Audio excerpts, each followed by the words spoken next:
Huku siku ya uchaguzi inapokaribia katika chuo cha kitaifa cha mafunzo cha Kitale, wawaniaji wanajiandaa katika kinyang'anyiro hicho, huku nyadhifa tofauti zikibishaniwa. Kiti cha urais kimeweza kuwavutia wagombea kadhaa, kila mmoja akivuta ngoma upande wake na kuwashawishi wapiga kura ili kuwachagua kwenye uchaguzi mkuu ujao. Ambao wamevutiwa katika wadhifa huo ni kama vile Kelvin Nabii, David Wangila pamoja na Kennedy Buchumbu, wote wakiwa mbioni kutafuta ungwaji mkono wanapoendelea kuuza sera zao na maono yao walionao kwa maendeleo ya chuo hicho.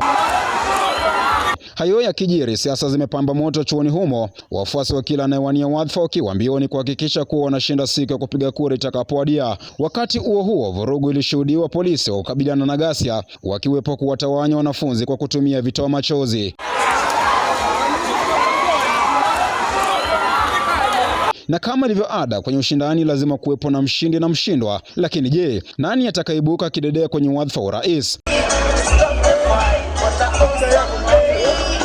Pia waniaji na wapiga kura yafaa kutambua kuwa siasa ni ya muda na itapita, hivyo basi ni muhimu kusalia na utulivu na amani na kuepuka vurugu, kwani maisha ni lazima yaendelee.